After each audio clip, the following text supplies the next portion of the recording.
CBI তুলে দিয়েছে আমাদের কাছে অনেক তথ্য। এই তিনজনই আমাদের সমস্ত তথ্য প্রমাণ লোপাট করেছে। যারা খুনের সঙ্গে জড়িত এই তিনজনও সেইভাবে তথ্য প্রমাণ লোপাটের জন্য জড়িত। ওরা এগুলো ভয় পেয়েছে, ওরা আমাদের দুজনকে প্রথম থেকেই ভয় পায়।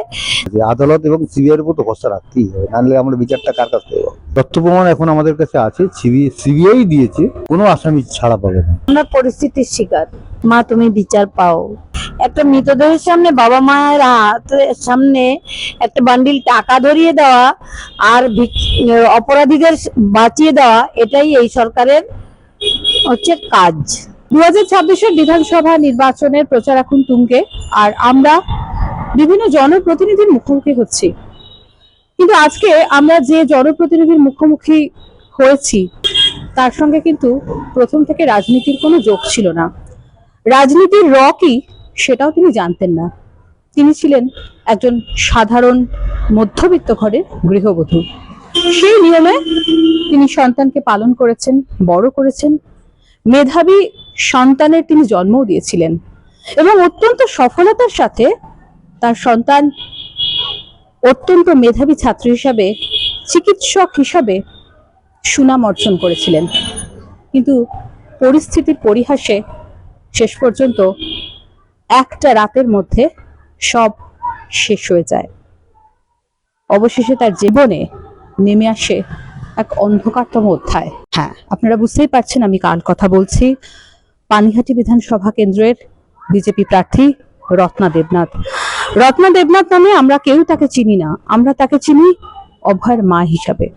এই কথা বলতে বলতে মানে আমারই গলার স্বর অবরুদ্ধ হয়ে আসছে। ইনফ্যাক্ট আমি দেখছি যে কাকুর চোখে জল, কাকিমার চোখে জল। কাকিমা, প্রথমে আপনাকে ইমেজ বেঙ্গলে নমস্কার জানাচ্ছি। আমি এটা বুঝতে পারছি যে একেবারে আপনারা এখনো পুরোপুরি ভাবে পরিস্থিতির সাথে খাপ খাইয়ে নিতে পারেননি। মানে রাজনৈতিকভাবে প্রস্তুত হতে গেলে যে ধরনের মানসিকতা প্রয়োজন হয় এখনো সেটা আপনারা ঠিক গ্রহণ করতে পারেননি। আমরা পরিস্থিতির শিকার। আমার মেয়েটা সেদিন হাসতে হাসতে ডিউটি গেল, আর বাড়িতে ফিরলো না। কেন ফিরলো না, কেন তাকে ফিরতে দেওয়া হলো না, এই জিনিসটা আমি এখনো জানতে পারিনি।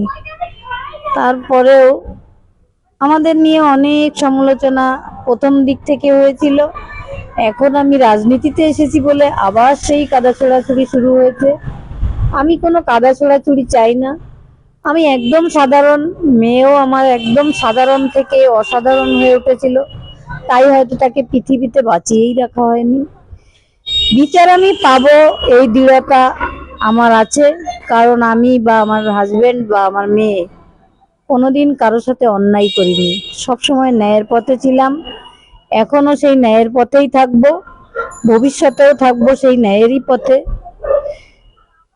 সেই জন্যই মানে মেয়ের বিচার বড় কথা নয়, মেয়েদের যে দুরবস্থা, যে দুর্দশা, নারী সুরক্ষা, নারী নিরাপত্তা কিছুই নেই। সেখানে আমাদের মহিলা মুখ্যমন্ত্রী বলছেন রাতে মেয়েদের ডিউটি দেওয়া উচিত হবে না, রাতে মেয়েরা বাইরে বেরোবে না 8টার পরে। এগুলো কেন বাইরে? তাহলে যারা ওনার গুন্ডা বাহিনী তারা বাইরে বেরোবে বলে মহিলারা ঘরে মুখ গুটিয়ে বসে থাকবে? না, এটা আমি মেনে নিতে পারিনি, তাই আমার এই রাজনীতিতে আসা। কাকিমা, আমরা দেখেছি যে 2024-এর 9ই আগস্ট থেকে আপনারা দাঁড়ে দাঁড়ে ঘুরেছেন মেয়ের বিচারের জন্য। সেখানে আমরা দেখেছি কখনো রাত দখল, কখনো জুনিয়র ডাক্তারদের আন্দোলন, একাধিকবার হাইকোর্ট থেকে সুপ্রিম কোর্ট, এই সমস্ত ফুটেজগুলো আমাদের এখন অব্দি চোখে ভাসছে। আপনাদের মতো মানুষ, মানে আপনাদের মতো একেবারে নিপাট সাধারণ মধ্যবিত্ত মানুষ যারা কোনো ঝুট ঝামেলার মধ্যে থাকতে চান না, তারা এইরকম রাজনীতির মধ্যে হঠাৎ আসতে গেলেন কেন?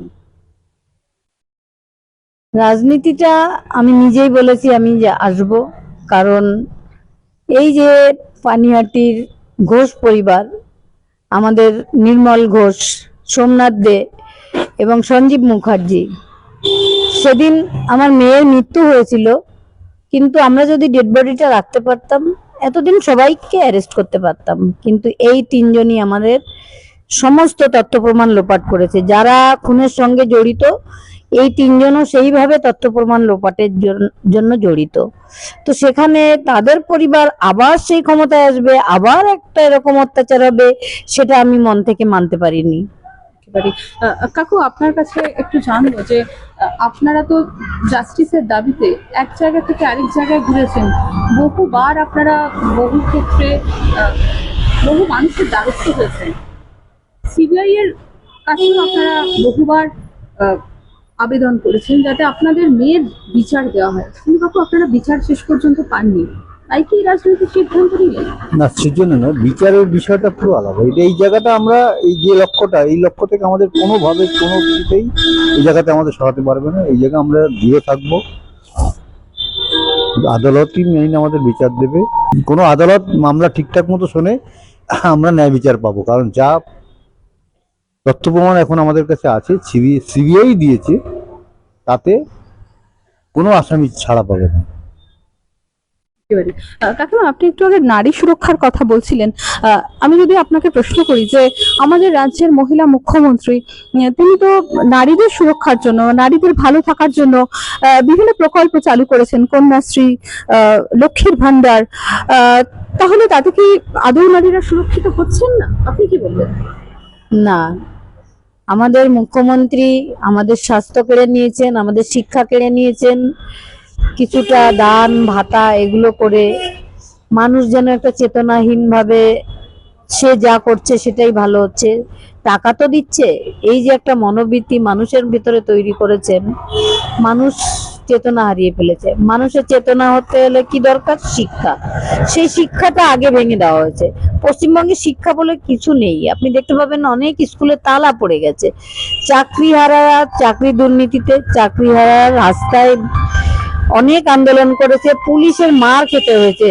যারা শিক্ষক সমাজের, তারাই যারা কারিগর, যারা তৈরি করে ছাত্র, বড় বড় মেডিকেল, ইঞ্জিনিয়ারিং, কিন্তু ভিতটা তৈরি করে যে শিক্ষকরা, তারা রাস্তায় বসেছিল, পুলিশের কাছে মার খেয়েছিল। এগুলো তো কারো অজানা নয়। এই যে দুর্নীতিগ্রস্ত সরকার, তার প্রত্যেকটা দপ্তরে দপ্তরে দুর্নীতি। কোথাও একটা দপ্তর দেখতে পারবেন না সেখানে দুর্নীতি নেই। সেই জেল খাটা আসামিদের আবার বাইরে এসেছে, আবার তাদের ভোটে দাঁড় করিয়ে দিয়েছেন। এর তো একটা সমাধান প্রয়োজন। পশ্চিমবঙ্গ ভীষণ অসহায়, ভীষণ ভাবে অত্যাচারিত। এই শাসকের থেকে মুক্তি চায়।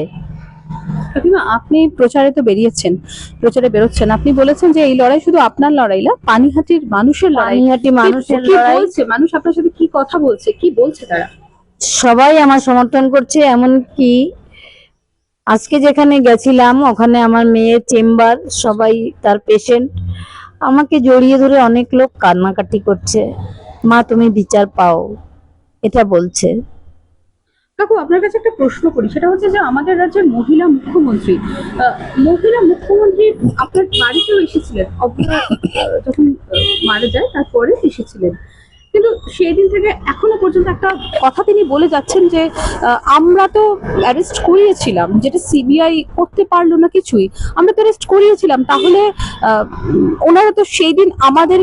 তাহলে এই লক্ষ লক্ষ অ্যারেস্ট করেছিলেন প্রথম দিনই, কেন হাইকোর্ট, কলকাতা হাইকোর্ট মানে মামলাটা সিবিআইকে হস্তান্তর করলো এবং কোর্টের ভেতরেই কলকাতা পুলিশকে সমস্ত কেস জারি সিবিআইকে হস্তান্তর করতে বলেছিল?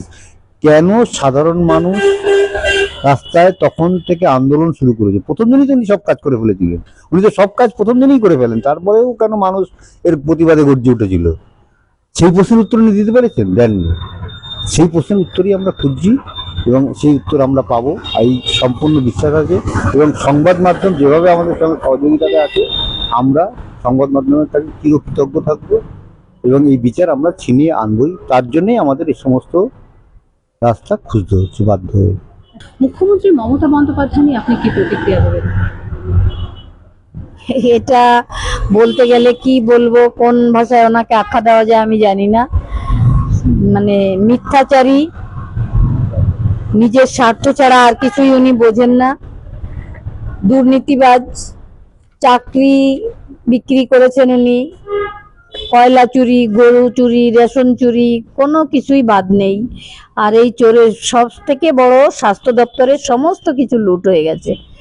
মানুষের যে শরীর খারাপ হলে ঝা চকচকে একটা হসপিটাল আছে, কিন্তু ভেতরে কিছুই সুরক্ষা নেই। সেটা আপনারা আরজি করে পর পর 3 দিন দেখতে পেয়েছেন। লিফটে আটকে মারা গেল, তারপরে একজন হার্ট অ্যাটাক পেশেন্ট, তাকে বাইরে পাঠিয়ে দেওয়া হলো টয়লেটে যাওয়ার জন্য, সে মারা গেল। তারপরেও কালকে দেখেছেন লিফটে 7 জন আটকে ছিল, তাদের সুরক্ষা দেওয়া গেছে যদিও, কিন্তু হসপিটালের ভেতরে পরিষেবা দেওয়ার মতো কিছুই নেই, একেবারে কিছুই নেই।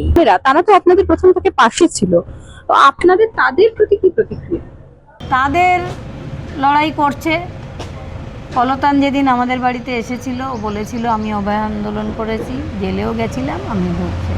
সেদিন আমি ও বলেছিলাম কলতান আমার ছেলের মতো, আমি আর এইসব নিয়ে কিছু বলতে চাই না।